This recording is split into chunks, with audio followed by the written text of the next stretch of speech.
sini udaranya sejuk sekali. Nah, kenapa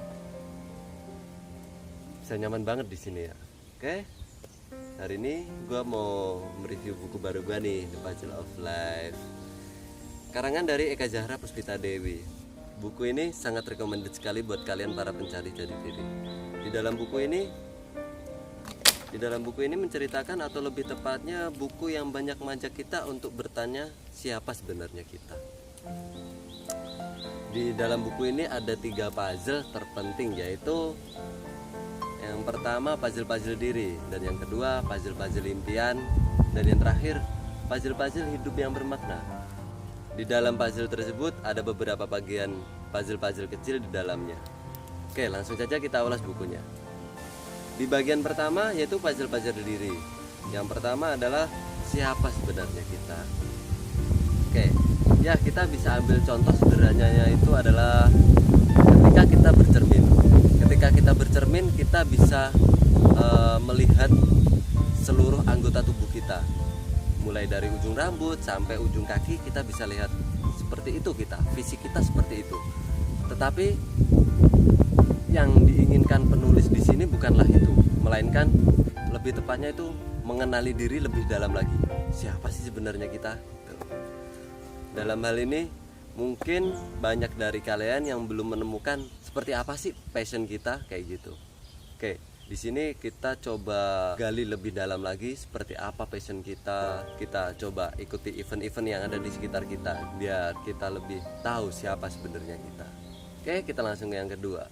Bagian kedua ini adalah sudah bermanfaatkah hidup kita? Setelah kita menjawab di puzzle yang pertama, kemudian penulis mempertanyakan kita, apakah hidup kita sudah bermanfaat bagi orang lain? Misalnya kalian tahu ya, bahwa passion itu bisa sangat bermanfaat bagi orang lain. Dan yang ketiga adalah mengapa kita terpilih untuk hidup.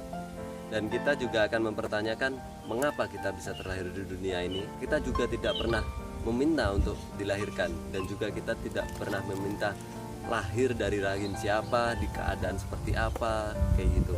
Yang jelas hidup itu adalah anugerah yang diberikan Tuhan kepada kita.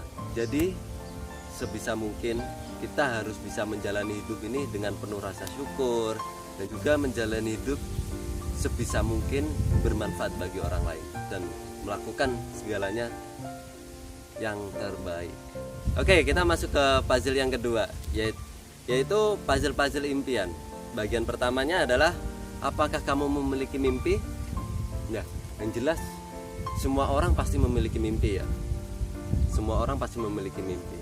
Ada yang impiannya jadi seorang guru, atau jadi seorang penulis, atau bahkan menjadi seorang astronot atau apa, atau jadi pemain sepak bola. Yang jelas dengan adanya mimpi-mimpi itu, kita bisa menjalani hidup itu dengan penuh semangat dan gak mudah untuk putus asa.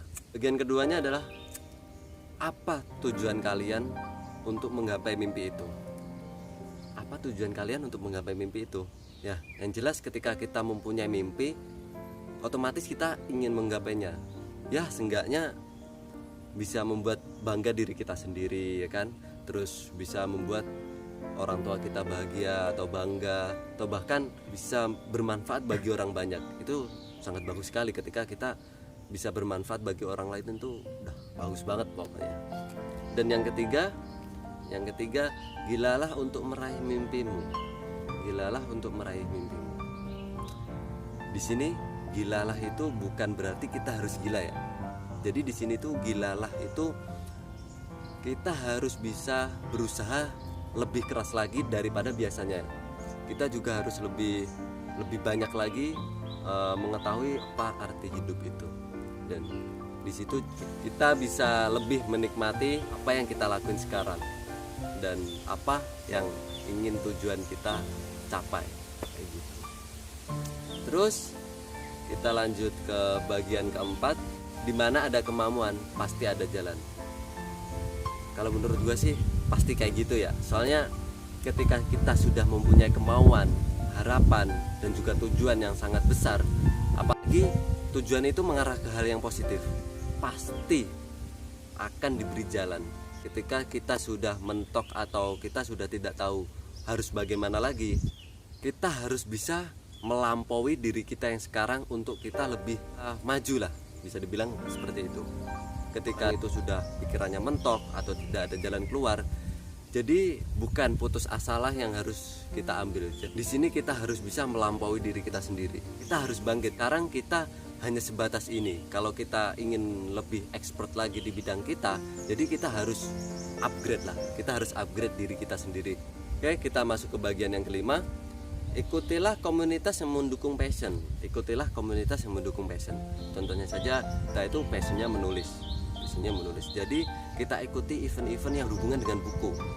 Toh ketika kita mengikuti event-event tersebut, situ kita akan banyak menemukan teman-teman atau orang-orang yang sepemikiran dengan kita, atau bisa dibilang hobi kita sama. Jadi kita melakukan itu tidak ada rasa terbebani atau beban yang berlebih gitu. Jadi ketika kita berkumpul dengan orang-orang yang passion kita akan lebih enjoy dalam melakukan hal itu kayak gitu. Terus kemudian bacalah ini dalam artian bukan hanya buku yang bisa dibaca, bukan hanya buku ya. Jadi keadaan juga bisa dibaca, situasi atau alam atau dan sebagainya lah pokoknya.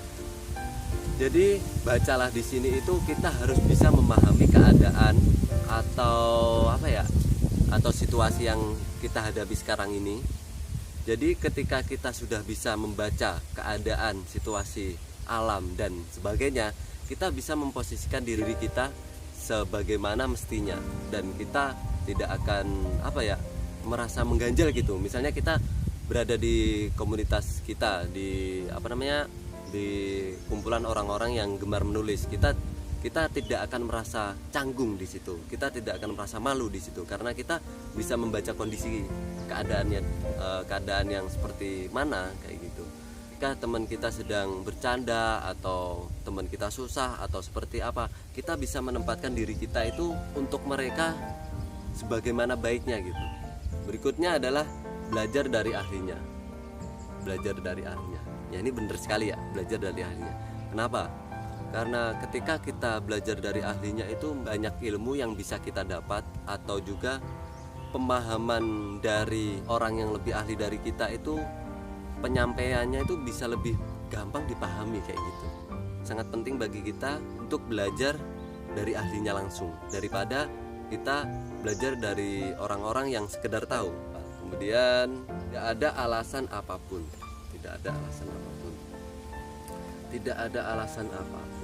Ya, ketika kita ingin menggapai mimpi-mimpi kita, tidak ada alasan apapun untuk kita mengeluh, atau tidak ada alasan apapun untuk kita membuang mimpi kita.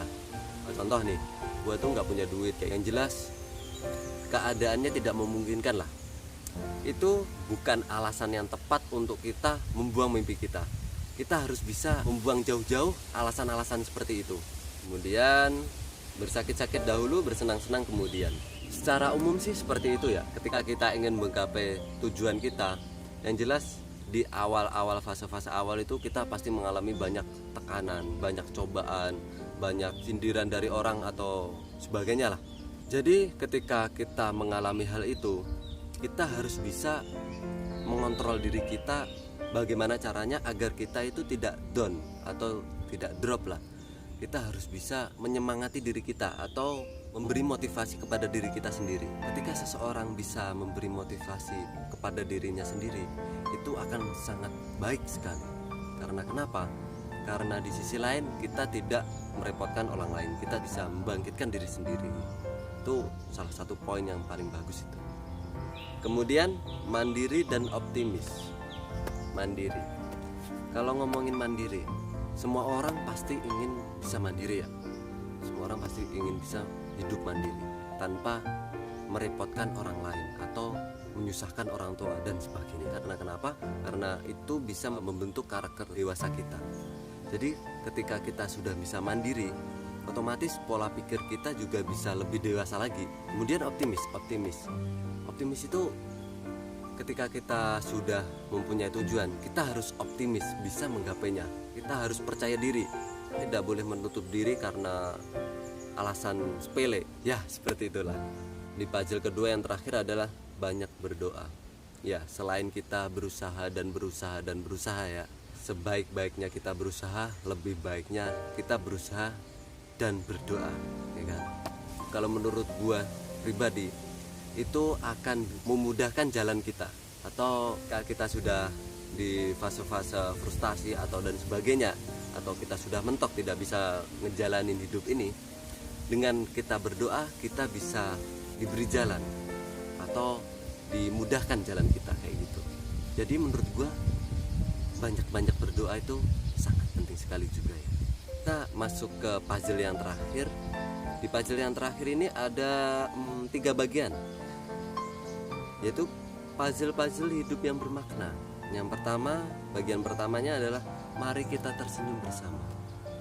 Dengan kita tersenyum bersama orang lain atau ibu kita atau orang tua kita dan teman-teman kita, itu bisa menenangkan jiwa kita lah.